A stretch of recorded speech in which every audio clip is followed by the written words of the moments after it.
friends, welcome back to another episode of To Your Health with Dr. G. You're joining me live in the comforts of my home. Hey, we are here today doing social distancing. I got my hashtag social distancing swag, social distancing expert. I got the t-shirt as well. Shout out to DNA Plainfield, social distancing pro. I tell you what, we're going to talk about opportunity that is here, but I'm just so excited to have this new format of To Your Health with Dr. G. We are here continuing our mission to bring you the right information so you can make the right decisions about your loved ones and your family. And this show today is no different than everything else. This may be my first time doing a Zoom live with Facebook interaction, but I've danced this rodeo before. I'm so excited. This is my 82nd show of To Your Health with Dr. G. It's just been an amazing journey, and this journey will continue. The health revolution continues. So welcome back to another episode of To Your Health with Dr. G. My name is Dr. Mark Gomez. I'm a board-certified internal medicine physician.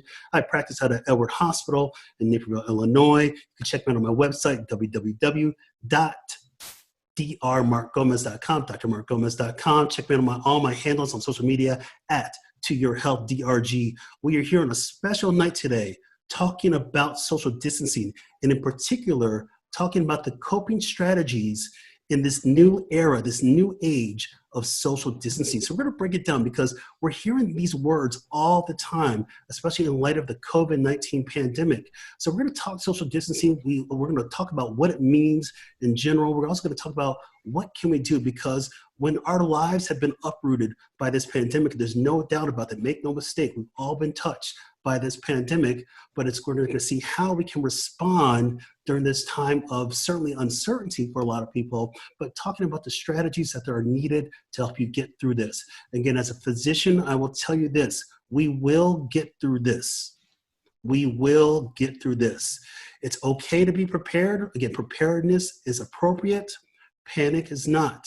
Again, we have so many trained medical professionals that are out there on the front lines doing so many things to care for you and your loved ones. And that's going to continue as we see it moving forward. So welcome back again. What I want to do is, since we're here in the comfort of my home, I'm going to certainly introduce you to my amazing guest, Todd Fink, in just a few moments. But I want to, as always, when we do anything on To Your Health with Dr. G, I want to hit you with a quick disclaimer.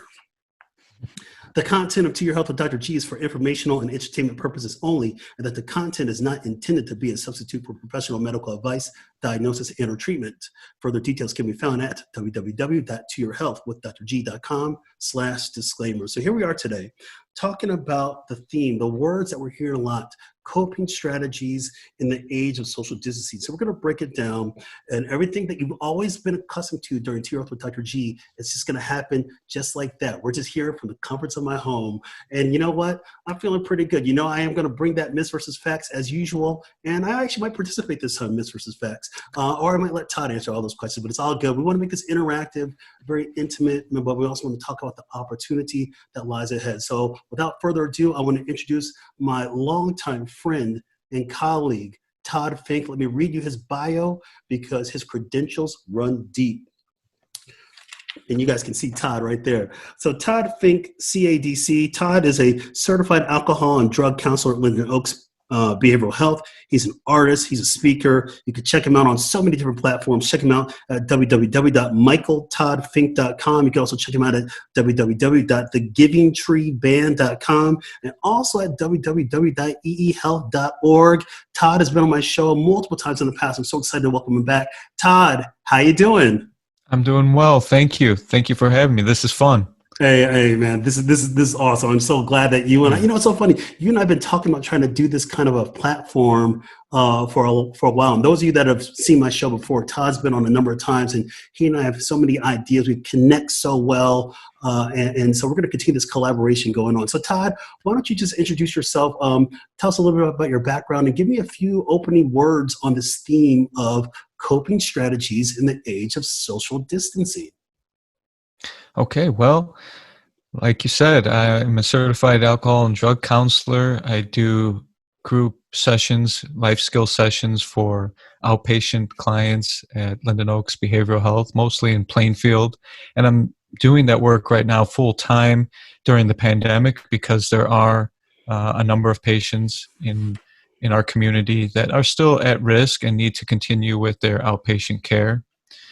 In addition to that, I have a podcast called Kind Mind. You can find that wherever you listen to podcasts. And in that show, I talk about art, creativity, spirituality, well-being. And I also play music in the Giving Tree Band. We've had a little bit of a break in the last several months, but have a long career recording albums with that band and touring throughout the continent and a little bit overseas as well. So I try to bring all these different platforms together, mostly to bring inspiration and healing to people's lives. And during this crisis, I found that my work has greatly expanded as people need more resources to cope with this new challenge. And I would say like this time of social distancing that you mentioned is a real psychological test for everybody. And I think it's hitting everybody in a little bit different ways. And we can jump into that today and hopefully help people walk away or sit back in their homes with some new ideas about how they can use this time wisely and take care of their mental health. Wonderful. Well, thank you, Todd. It's just been a great pleasure to have you back on the show and debuting in my new format here on To Your Health with Dr. G. So now you guys have met Todd. He is just an amazing person, amazing friend. And we're going to ask questions. Again, I want to keep this as just like how we do my regular show when I'm in the studio. This is still no different. We still want to bring you guys the right messaging on everything. And so we're going to talk a little bit more detail. So when somebody comes into our office now, I as a physician, I'm doing virtual or telephone visits, telemedicine. So when people come into our office, we call that the chief complaint. And the chief complaint, AKA the question of the hour that we're dealing with, is this: tens of millions of Americans are adhering to social distancing measures in light of the COVID-19 pandemic. For many, this seems rather intuitive and easy to follow, but for others, not quite so much. So how do we cope with social distancing guidelines while protecting our mental and emotional well-being? So that's what we're going to be talking about again. And so I think myself and Todd have just kind of laid down the foundation that really when we're forced to completely uproot our lives, the toll on both people's mental and emotional health can be unbearable for some. Again, some of us can adjust pretty appropriately, but others it's a little more challenging. So we're going to talk about this. So let's start out with this. Todd, let me ask you this question. Just in general terms, what does social distancing mean to you? Well, I think it's really important that we remind people that social distancing is essentially physical distancing. It means we're being asked to maintain at least 6 feet of distance between us and everybody else. And to assist in that, at least in the state of Illinois, we're being asked to shelter at home, to stay at home unless you have essential travel or you're part of medical field and some other work where you need to be out of the house. But I think that's important to make that distinction because I've actually noticed during this time that there's actually new opportunities for deeper social connection and interaction. So the main thing is keeping physical space, but that doesn't mean we can't find new ways to connect with each other and check in on each other and talk to each other. The reason for that 6 feet of space is because the coronavirus is spread through coughing and sneezing, respiratory droplets, and that gives us a better opportunity of breaking the chain of infection by limiting the ability for it to spread. And it is quite contagious. There's a reproduction number known as an R0, and it's greater than 2, which means every person without these measures would spread it to more than 2 people, and that can lead to exponential growth. And I think it's been hard for people to wrap their brain around that because it's that exponential growth starts seemingly slowly, and then it really starts to take off as we're seeing now. So it's really not something our brains understand intuitively. It doesn't quite fit into the evolutionary picture. We're a lot better with linear growth, 1 today, 2 tomorrow, 3 the next day. So if you think of this thought experiment of a pond and a lily pad appearing in that pond one day, and if it started to grow exponentially at a rate of doubling each day, that means on day 1 you have 1 lily pad, day 2 you have 2, day 3 you have 4. And let's say it takes 30 days for lily pads to cover the entire pond. On which day out of those 30 would half the pond be covered? Well, I think intuitively we might think that the 15th day, somewhere in the middle, but it's actually the 29th day because it's doubling. So one day before, it's totally covered at that rate of exponential growth. And so we are seeing that there's that kind of infectiousness to this illness, and that's When you talk why about these when, measures have been put in when you talk place. about the reality is, I love how you use the R naught, and that's a very statistical measure that we use a lot. And the reality is that with the R naught being 2 to 3, 2 or 3, somewhere in that area. Hmm. Again, what is different is a lot of people may say that thing like, well, it's the flu. This is not the flu. The flu has typically an R naught of 1, where one person infects the next person, but this is literally a doubling or a tripling based on one individual. Ideally, we want to see those curves come down. You want to see that slope kind of come down and get into a negative number. That's when you know you're actually making some good measures. So I love that, I think it's important for us to understand social distancing, because the reality with this condition is that we just don't know who is contagious. This virus lives for 14 days, the incubation period for roughly 14 days. We just don't know who's got it. There's not enough diagnostic tests that are out there. They are coming. We're testing more and more people, but it still pales into comparison to the population at large. So the best way to mitigate this is keeping people at home or keeping people separated from each other. Todd, I want to piggyback on what you said, because you talked about social distancing is really a physical thing, but you're not talking about it as being a connection thing. Because I do agree that there's a difference between social distancing and social isolation. What we're talking about is not actually losing contact with humanity. We're just looking at it from a different angle. We're asking people to, for the greater good, let's put it that way, to have these other kind of relationships. And I think it's a good time to explore those kind of relationships. So let me ask you this, Todd, when you're working with clients, or we're talking right now live, how can somebody take those first steps and that person who may not be comfortable with these measures that are in place? Well, it's definitely an adjustment for a lot of people, and I think it's important to recognize that our service to the community, and some people have compared this to a war, and if it's true that we'll end up losing hundreds of thousands of Americans, well, that would put it on par with a world war. I believe 400,000 people died in World War II, and so if 200,000 people are lost to this disease, well, then you're getting into that kind of territory.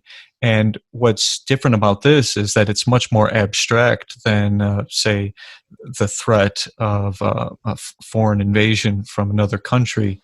And I think because it's so abstract, we're seeing some varied responses. And also, the sacrifice that people are being asked to make is very unusual. Normally, when there's an emergency, we need to mobilize. In this case, and maybe for the first time ever in human history, we're being asked to immobilize.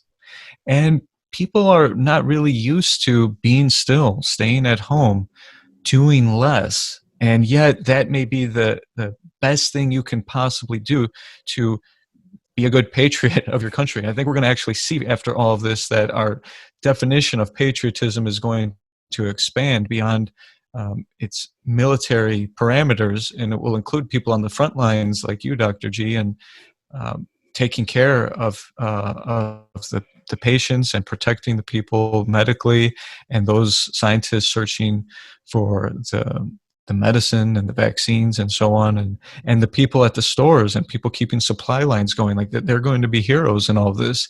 And then the rest of us are also asked to do our part by limiting our physical proximity with other people. And so I think mindfulness and some other tools will be helpful for people to make that adjustment. And I want to say that, well, I keep saying to people that this is a reckoning of empathy, which means everybody's going to be affected. I mean, it doesn't matter if you can work from home and you know that you'll get through this financially, because everybody still has older people that they love and we know they're at risk. So somehow this is affecting everybody. And when I say it's a reckoning of empathy, what I mean is that catastrophe is always striking somewhere on the planet, whether it's fires in Australia or in California, whether it's earthquake or hurricanes in places like Haiti and Puerto Rico, or Katrina in Louisiana. The point is that when catastrophe strikes a community, an individual community or place, or an individual through personal loss or bankruptcy or disease, I think we unconsciously, the rest of us unconsciously look over at that, and we have to rationalize it somehow. We might donate or feel something, or we might come to a funeral, but then that person or that community is left on pause to try to put the pieces back together, maybe for the rest of their life. And it can really feel like the world is going on without you. In this crisis, the world is not going on without anybody. So we're all in this together in that respect. Yeah. But just want to add one more Please, quick thing, that go ahead. we're not all making the same sacrifices by staying at home. Some people are staying at home, and that means they're going to lose their job. Some people are staying at home, and that means they'll be all alone because they're single. And some people will have to stay at home, and they're going stir crazy being around their family 24/7. So yeah, we'll jump more into what people can do in those different situations and how to use mindfulness to manage their mental health through it. Yeah, I can't wait, because I definitely want to ask you that question in a bit. I want to come back to a little bit of what we're talking about. I mean, a lot of us have embraced these measures again. Some of us has been maybe a little more of a challenge. But let me ask you this. I'll set it up this way. A lot of us understand. Todd? Okay, sorry. Can you hear me? Okay. I hear you now. Yeah, sorry, the connection broke for a bit. Sorry, we're back. All right. Okay. So I was trying to set the yes, we're back on Facebook. It should be News Now Live back on Facebook. So sorry about that, everybody. We just this is technology. We got to embrace it. It is what it is. So I was I want to set up this kind of foundation for you. So piggybacking that, we could rationalize these measures that we're asked to do, and a lot of us can definitely identify with that. But when it comes, and so we have the intention, right? But when it comes to the behavior aspect, I want to talk about that, because sometimes intention and behavior are not necessarily on the same level. So for example, somebody can understand that they got to stay at home, but then they choose to engage the behavior into something that we're asking them not to do. So they might still go out to the supermarket. Now they have a social gathering at the supermarket, or things like that. And I will say sometimes that behavior may also be associated with some assumed risk that they're willing to take on, even though, again, we've rationalized this, we have the intention of wanting to do things, but the behavior can take on assumed risk, not only for that person, but also for others that may be there. So how do you kind of balance that out in people that are really fighting this right now, that are really saying, you know what, I'm really struggling, my life has changed, I'm used to having a lot of connections in a physical standpoint, I understand what's going on, I rationalize that I need to be doing this, but then I may still go ahead and do that behavior? Well, yeah, and that's because, again, this condition is very abstract. And so, like, if you fall into a demographic where you're not likely at all to get sick, if you're younger, if you're really physically healthy, you're probably hearing in the news that there's less chance that you could get symptoms. And so I think it lands differently for everybody. And so education is so important here. And it's difficult to get the right education out because there's a lot of just opinion pieces going around. And that's why it's important for me to talk with you, Dr. G, a medical expert, because we don't really need opinions right now. We need to have facts. And also, we don't have all the facts because it's a novel virus, and scientists are still collecting data to try to educate us as best they can and guide us with the right measures. So I think it's important that people tune in to the right sources, like the CDC, like the World Health Organization. There's another website that's just data, covid19.healthdata.org, and Johns Hopkins, and so on. But I think because people relate to the abstraction differently, it's going to take some time for people to make the adjustments to their life. I think it's the responsibility of people in healthcare to support people, to encourage people to do their part in the social distancing. But I think that's going to include giving people options for how to structure their life at home, and to realize you can still walk and go outside and spend time in nature as long as you're able to maintain the physical distancing. Excellent. Well, it's interesting when you talk about lifestyle, because there are these opportunities, and we were talking a little bit before we went live about some of the opportunities. And for those of you out there that are watching right now, go ahead and type in for me. Go ahead and type into the comment section what you've learned, and tell me about any new opportunity that you've discovered while you've been social distancing. I want to keep this going on and make it interactive. So please feel free to share. I'll give you an example, and then I'll have Todd give an example. So I've discovered that my opportunity, at least from a professional standpoint, I'll give you a professional and a personal. And so from a professional standpoint, if you would have asked me 2 weeks ago would I have been down for some telemedicine, I would have said absolutely not. That's just me. I'm old school. And so I was like, no, I would not do virtual visits. I'm not doing video visits. I'm not doing anything of that stuff. I'm old school on that. And now I've embraced it. And the opportunity that's there. And actually my patients have been extremely grateful that they don't have to come to the office. So that's my professional. My personal thing is that actually now that I'm not spending time commuting to go to the office, and I can basically wear pajamas all day, flannel, of course, why not?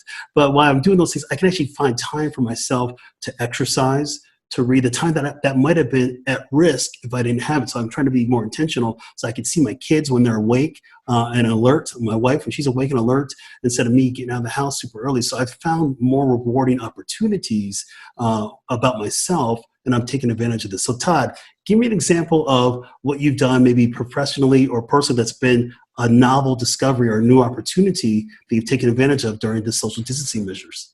Well, here's something I noticed professionally, and I don't know if this is true across the board because it's a small sample size still, the patients that I've interacted with, but I've noticed that it hasn't necessarily increased their anxiety. Now, you might think that this would really increase people with the pre-existing mental health conditions, increase their risk.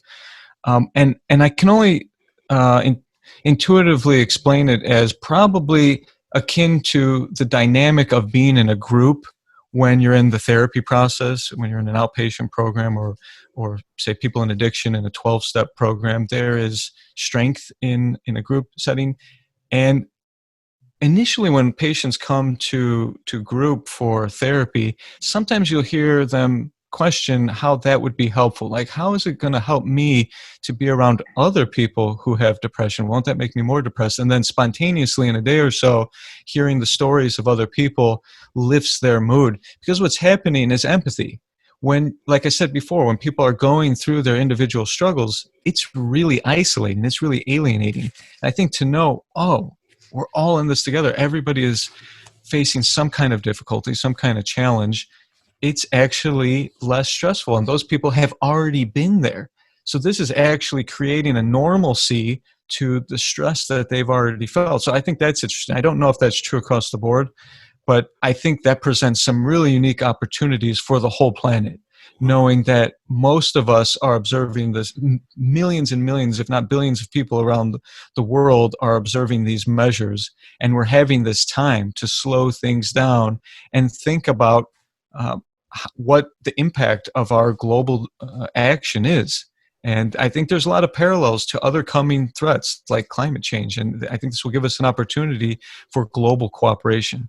Todd, I I want to just piggyback on what you said just a second ago before you jump to the personal. You mentioned that intuitively, I would actually think as a clinician, I actually think that this would lead to more anxiety in some people, but you're not necessarily saying you're seeing that.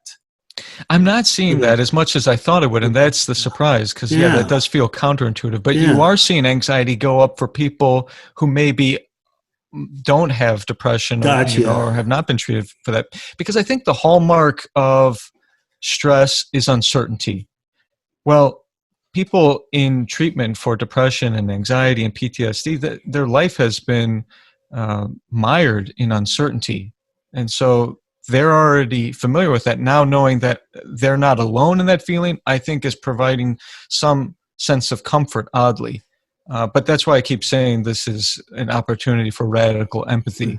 Go ahead and give me a personal. Other people are facing uncertainty for the first time. I was going to say, go ahead and give me a personal discovery kind of thing. A personal note. I've been saying that this age of social distancing may actually be the beginning of the end of social distancing, because what this really is physical distancing. But I've noticed in the little bit of interaction that I've had at 6 feet of a distance, like when I'm on a supply run at the store, that when I look at the other people, they're actually seeing me and I'm seeing them. Like we recognize there's a person there behind that, and that there's a story, and we know that that every other person we see has their own unique adversity. That's always been the case, but we've been buried in our phones. People come together for dinner, let's say, friends, and they're social distancing. They're sitting together, but everybody's in their phone and they're not fully present with each other. I have No, they are. noticed that, Yeah. like, I'm hearing from people who I haven't talked to in a long time, and these Zoom calls are creating opportunities for me to connect with old friends I haven't seen in a long time. And so I'm hoping that this is actually, in my personal life, the beginning of the end of social Hey, distancing. I love it. And, you know, it's interesting. I always think about, again, we're talking about these opportunities. And I think for people out there that are watching us live now is to really be introspective.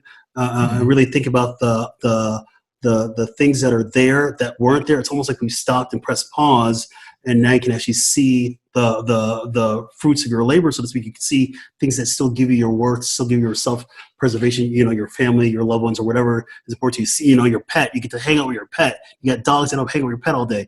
But think about some of those opportunities that were taken, I don't want to say taken for granted, but never weren't there because the time factor. We're so busy. And it's interesting, Todd. My wife showed me a meme the other day of a Memes are family. great. Memes are great. So she showed me a meme of a Humor family, helps. and they're doing social distancing, kind of like what you said. It's a family of four. They're on their couch, and they're all in their phones. And then that says before social distancing, and then a meme below that where it says after social distancing is like the family out for a walk, and you're just like, is this what it That's what I'm took talking to about. get us to That's what I'm finally talking about. have the connection, real connections, meaningful connections, and opportunities?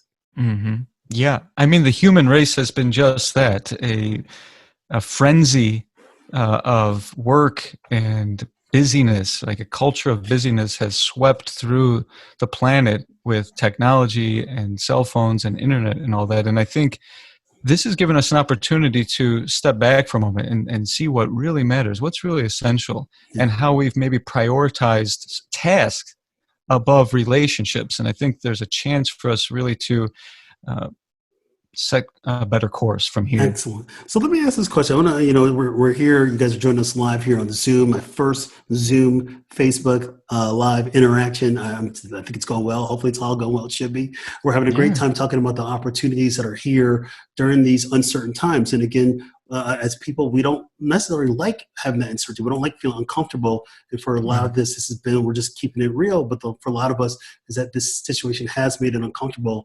And it's going to be uncomfortable for the short term, for the time being. But we're looking at, again, trying to find if there's a silver lining out there to fill those gaps that are there, those voids that you have. And so I want to ask this question to Todd. This is a question that came in. So I'm going to go ahead and I want this to be interactive if you can. But I want to ask you this question because I want to go right there. So here we go. The question is, how can we help elderly people embrace new ways of doing things rather than in person? So I kind of think of the idea of people that are maybe of low technology, let's put it that way, or people that have always historically craved the social, physical interactions. They may not be on social media. They may not have virtual, digital connections, and they're used to having their social reward system stimulated by the physical interaction. So how do people that are used to being in social situations now thrive in a more of a virtual or non-social situation? Well, I think for some of us, you know, we're not going to thrive in the virtual world as much as being able to have physical affection. I think that's important. We just know that this is temporary, and so I think it is important for us to look after our senior citizens and anyone that may be having a harder time making those adjustments or learning how to use technology. And so that can be an important way that people can contribute in this crisis. If you can get on the phone with a loved one or a person that maybe is less familiar with something like Zoom or some of these apps or FaceTime, we can call those people and we can start walking them through and then letting them know it's okay and that we're going to be there for them. Yeah. Excellent. So thank you, Todd. Let me pivot a little bit because I've got a question that I want to read to you, and I think about, and I'm going to kind of piggyback on what was that last question about how do we advise the elderly. But let's talk about just some real world stuff. I mean, there are people that have had their lives turned around. There are people that are currently parents, now their child is at home or their children aren't home. They're not used to that. They've had to make modifications from their end. Maybe they're also taking care of an elderly parent. And so you see a lot of these dynamics change, and it may be very hard for people to adjust properly to those, and they may still be adjusting. How do we kind of set a foundation to just kind of tell people to take it maybe one step at a time? Or how do you help people really adjust? Again, kids are in the house now, you're taking care of your elderly people, your elderly loved one. Maybe the job situation is on pause right now, but where do we start? Do we start by trying to be mindful and really living in the present, or trying to appreciate the things that we have? How would you start that person? I would start by assessing the severity of the situation in each family. Now, obviously, like I said, the sacrifice that each family has to make, or each person has to make in their home, is not the same, and there is a wide range of risk here. It's not just the health risk of the virus, but there's also the mental health risk associated with the economic fallout. So I think it's important to respect all of that. And I think when people assess their situation and they know, okay, we're okay right now, then I think you might want to check in with your anxiety, because if you can work from home and you know that things will be pretty stable, then you want to ask yourself, like, how valuable is anxiety and fear to you? That can actually be the most hazardous thing then in this time for some families. And so it may be necessary to just ease up on the expectations. So yeah, parents have to educate their children from home right now, or support them, I should say, in keeping up with their studies.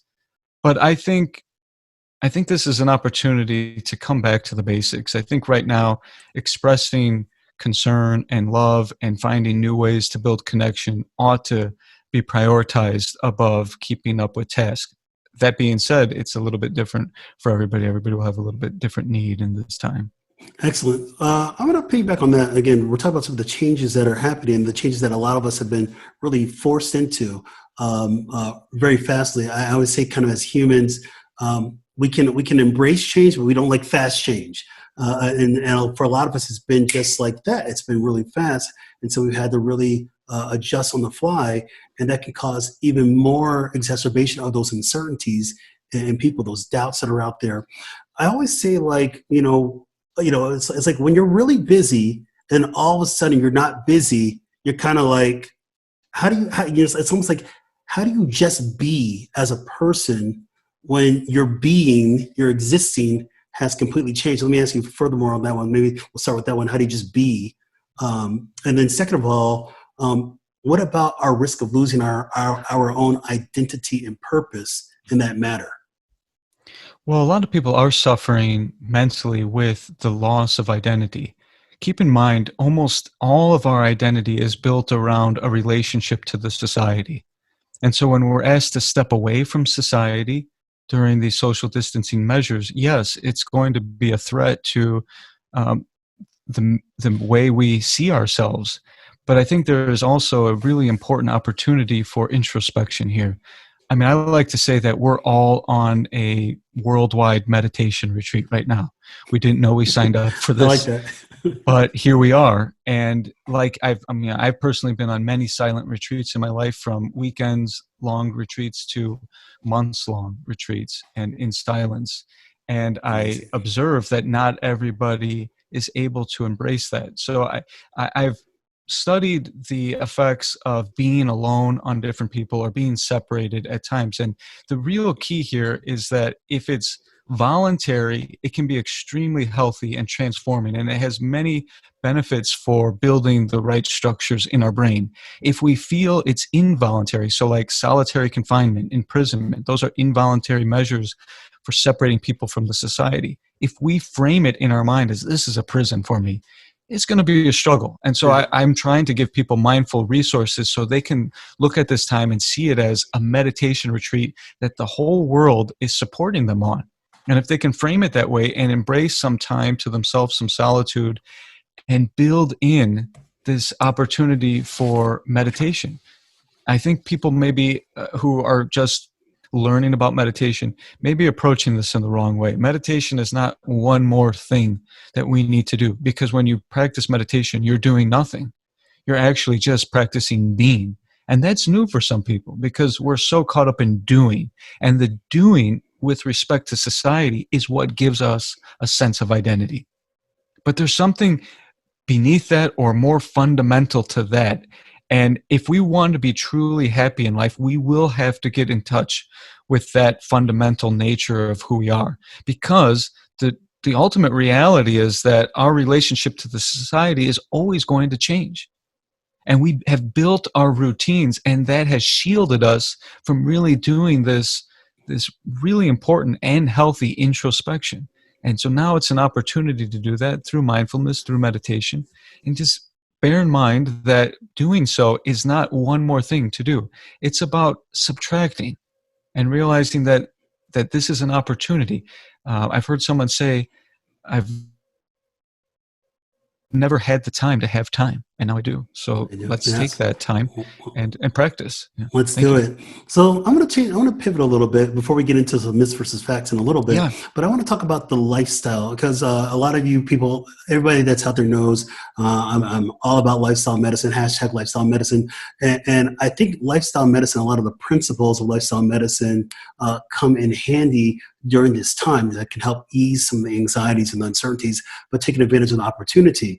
Again, as Todd just said a few moments ago, we're not human doings. We're human beings, and we're trying to connect our beings again. We must be, and that is very hard for some people to do, but it's not an impossible thing. It's very rewarding, if we can. So I like that, the rewarding, and so I think we have to be intentional in doing that. And so when I think about lifestyle medicine, how does it apply to this?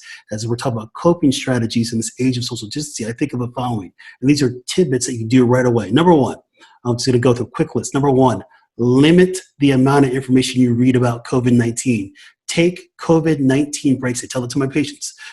You have to allow yourself, though, to take that break. Give yourself permission to take a break. You don't have to check every 5 minutes.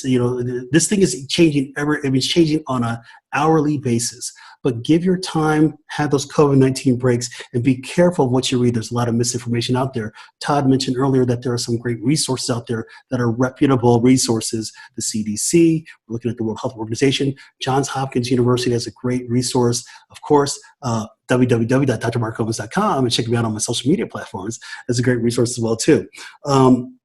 Stay informed by using those trusted resources as well, too. When we talk about washing your hands, wash your hands thoroughly, but it doesn't have to be ritualistic, but just using common sense measures there. Stay connected with people in non-physical ways, and that's what Todd and I have been talking about for those of you that have been listening and those of you who are joining us, staying connected with people in non-physical ways, and also, and at the same time, staying connected with yourself. That's very important. And then last but not least, when you're doing this thing, we always say you can still maintain a sense of normalcy and productivity and internal peace while doing these measures. So it starts with step one. So I want to ask you this, Todd. I want to take you, I'm going to save the mindfulness activity because I want you to do a mindfulness activity for us, but I'm going to say that in a bit because after Todd does mindfulness activities, oh my gosh, you'll be set straight. You'll be so calm, and then it's going to be hard to enjoy my theme music when I take you out of the show, or actually you might enjoy it a little bit more, but let's do this. Todd, when you're kind of getting wrapped up in all this kind of stuff, this coping strategies and adjusting, that can lead to burnout. Can you kind of elaborate on that? On if I'm going to tell somebody to avoid burnout during this time, first of all, can you just say what is burnout, and then maybe how do you see burnout playing a role in inhibiting us or prohibiting us from being our true selves during this time? Well, the burnout that I'm seeing right now is that people are feeling so much with others, and they're getting calls sometimes from people in crisis, and if you're a healthcare worker also, we're pretty much like up to our ears in COVID-19 information, right? We're emails every day, and it's we're having to do town hall meetings, and we're getting this information all the time. And then you come home, and families usually want to just kind of unload about all the things they've been thinking about with respect to the pandemic. So we're kind of getting burned out on our ability to be compassionate. So the compassion is like a battery in the brain. It works like willpower. When you have to keep using it, you lose energy. And so burnout is a sense of psychological exhaustion. It may be characterized by fatigue when it's taking place in a helping profession, like in healthcare, or for therapists or social workers or teachers or first responders. It can be painful because it's also associated with some degree of shame, because people think I'm supposed to be on all the time to perform my work. But I think we have to set a boundary with our empathy. We may want to structure in when we talk to other people, and we may want to talk with our families about when we'll take in new information as a family and how we will implement those measures and how we can collectively take our minds off it so that we're recharging and resetting our batteries. But it's going to be a little bit different for everybody, but I think self-awareness will be important here. Wonderful.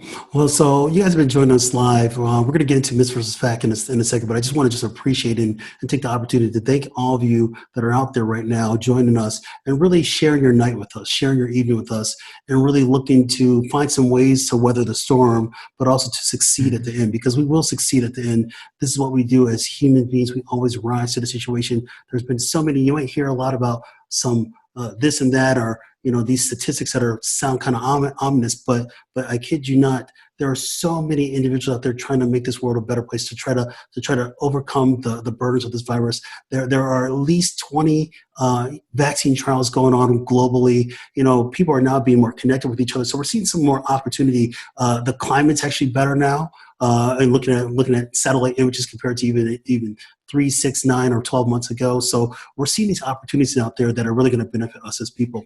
So every week on To Your Health with Dr. G, we do something called Myths versus Facts, and it's all about setting the record straight. So I got some ones for Todd. I might participate a little bit, but I've been thinking about this. It's interesting. Hopefully Todd, these aren't too hard, because this is a very fluid situation. Todd, you got this though, my friend. So, and you're a pro on this kind of things. And you know what? I might participate in this myself. Please do. Just never know. Yeah, let's do it together.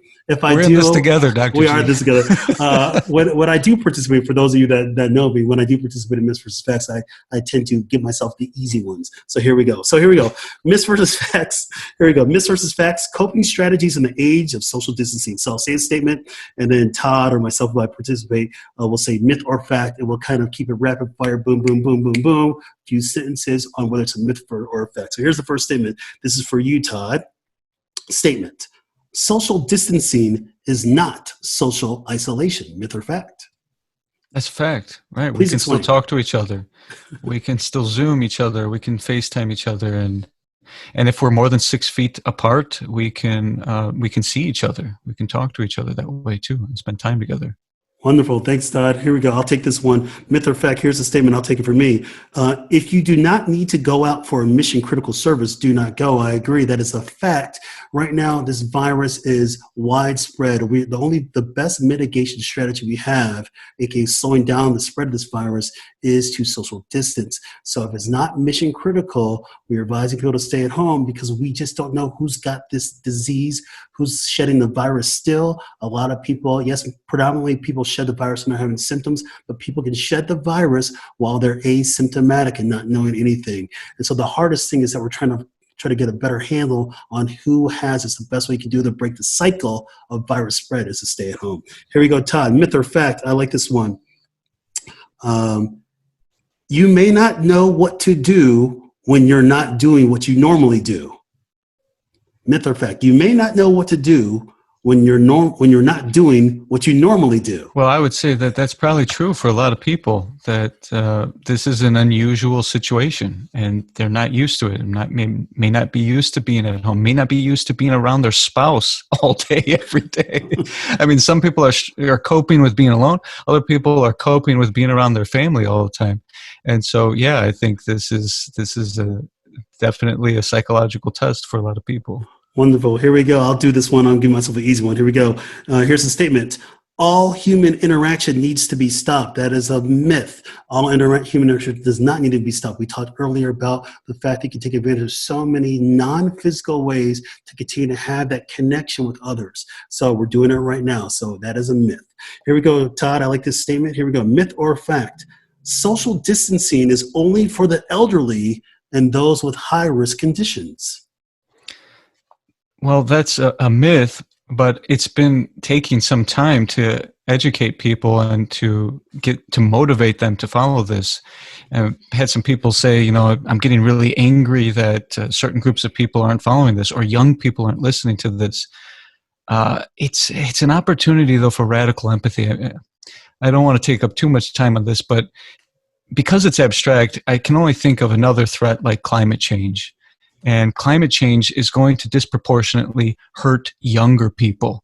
So older people have been asked to change their ways, and they say, look, the experts say, look, it might not hurt you, but don't you want to protect your children and grandchildren? And we haven't changed.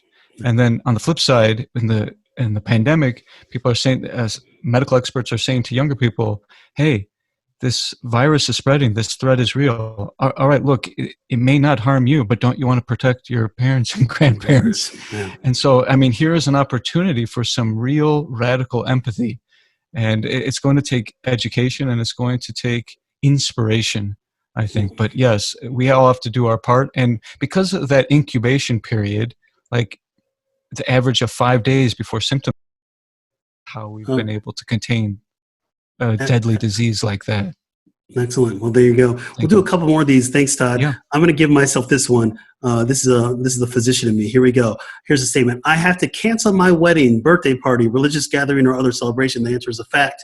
And unfortunately, as difficult of a decision as it is, we have to continue to minimize the spread of this virus. So I know it's hurt a lot of people. Look at what's going on now. They just in Chicago over the weekend, a funeral was broken up because there was too much there was not social distancing going on, and so these are just some. How sad is that, Dr. G? It's very sad. It's like, and that's happening in Italy and in New York. I mean, these are other examples of just how horrific some of the effects can be.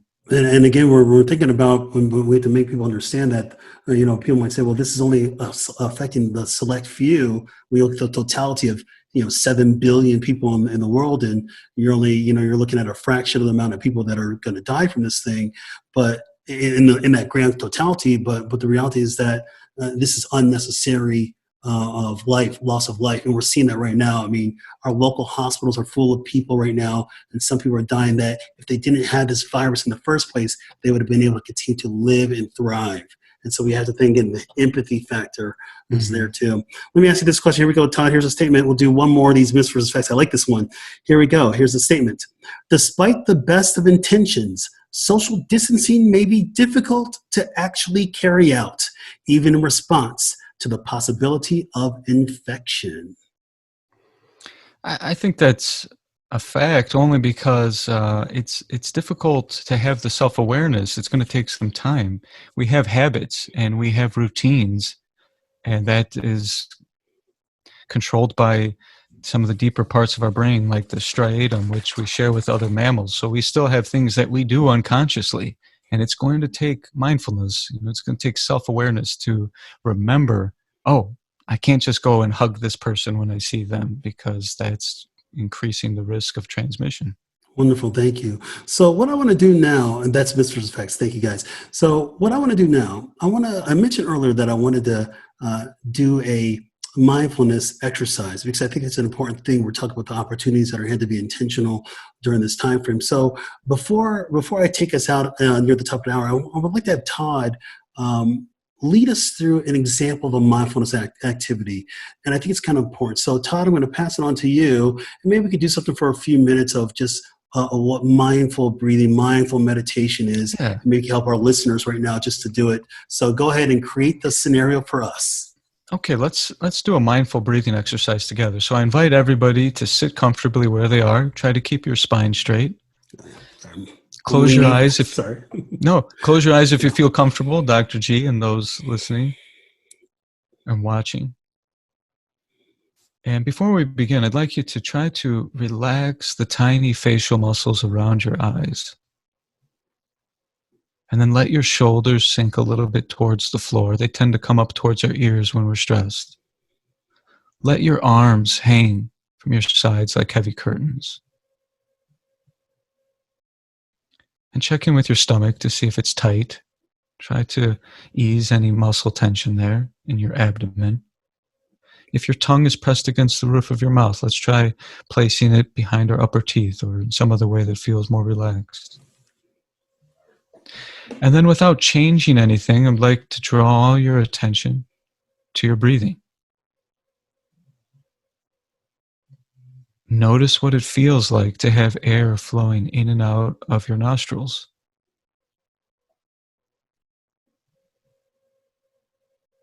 Then notice what it feels like to have your body expand and contract, however it naturally does.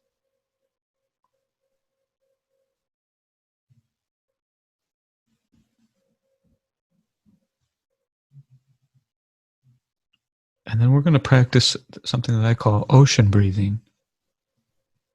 So now I'd like you to direct your attention to the sound of breathing. You may choose to breathe a little bit more deeply so you can hear it. But listen to your breath as if you were listening to the ocean, so that the incoming breath is like an incoming wave, and the outgoing breath like the outgoing wave. Listen and observe and notice that it feels peaceful.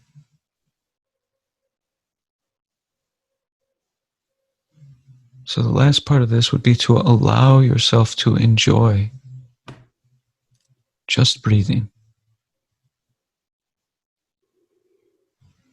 Notice that it feels good to take in oxygen and energy, and that it feels good to exhale and release.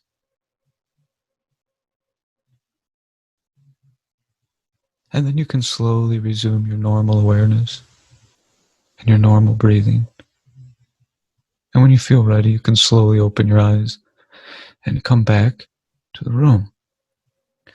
And if you like that, you can find the recording of meditations like that and others on my website, michaeltoddfink.com/studio.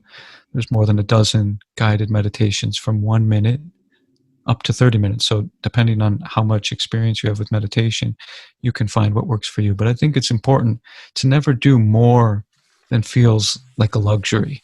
So this isn't something that you have to do.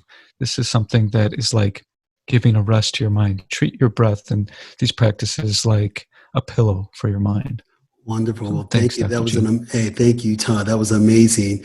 I woke up, I literally came to with a smile on my face as y'all saw it. So let's do this. We got about 5 minutes left.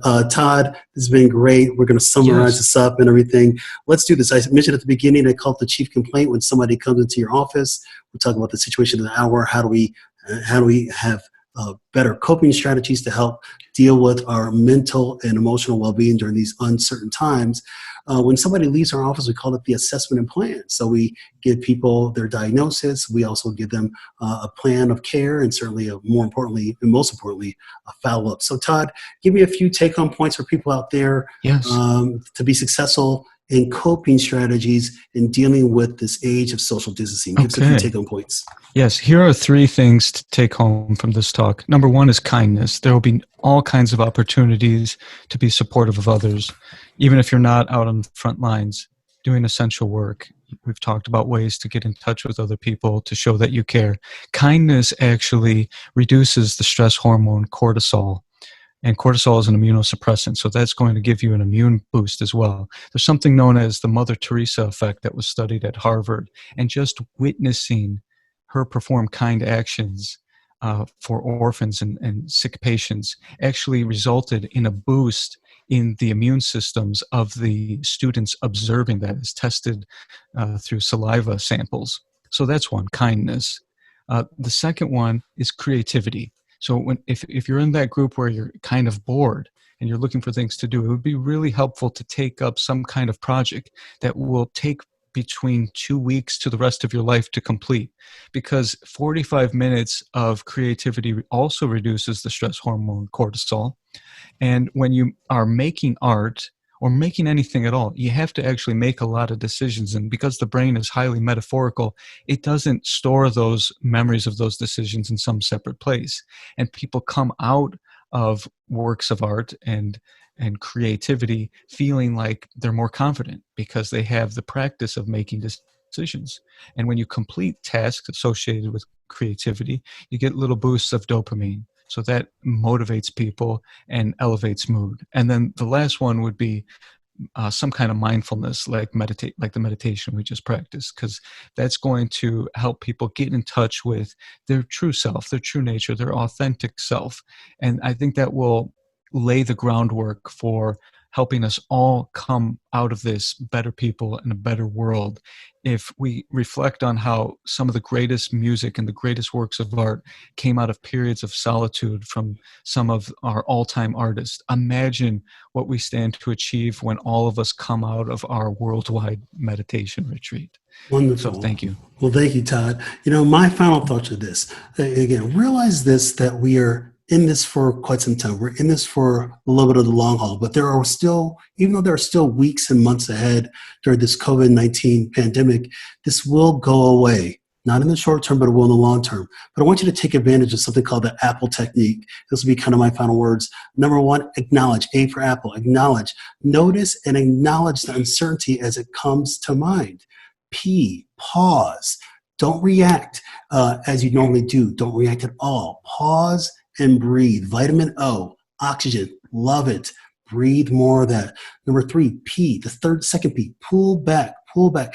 Tell yourself this is just the worry talking, and this apparent need for certainty is not helpful and not necessary. So thoughts are not statements or facts. Just really think about, don't believe everything you think. Again, pull back a little bit. L, let go. Let go of the thought or feeling. It will pass. You don't have to respond to them. You might imagine them floating away in a bubble or a cloud. And the last thing, E, is to explore. So we've acknowledged, pause, pull back, let go, and explore. Explore the present moment, as Todd has just been saying, because right now in this moment, all is well. Just remember that, and you'll be very well, and we'll get through this pandemic together. What I'm going to do, of course, on further episodes of To Your Health with Dr. G, but also, even though we're going to be talking about other topics down the road, I still want you to get the right information from the right resources. We're going to continue to broadcast as much as we can about the COVID-19 pandemic, but we also acknowledge that health continues to go on. There's still other things to talk about, and I want to make sure, actually, when you talk about some other things, it kind of gets you away from the COVID-19, a little bit of a COVID-19 break that I talked about. So those are kind of my final thoughts. So I want to thank Todd Fink. Todd, a great friend, longtime friend and colleague. Todd Fink, let me read his credentials again. Todd Fink, certified alcohol and drug counselor at Linden Oaks Behavioral Health, artist, speaker. Check him out, www.michaeltoddfink.com. Check him out also at www.thegivingtreeband.com. And he's also at www.eehealth.org. You've been listening and watching live on Facebook. This episode is written by Mark D. Gomez, MD, and Tiffany E.R. Gomez. Producer is Tiffany E.R. Gomez. Music is by the wonderful Mr. Havis. Copyright 2020 by MDG Wellness, LLC. All rights reserved. So thank you again. Stay tuned for my next episode. Next week, we'll be breaking down COVID-19 a little bit more. COVID-19, what we know right now. As always, check me out on my website at www.drmarkgomez.com. I'll catch you guys later. Stay well, social distance, and stay well. Peace out. See you, Todd. See you, Dr. G. Thank you. Bye-bye. Thanks, everybody. See you next week.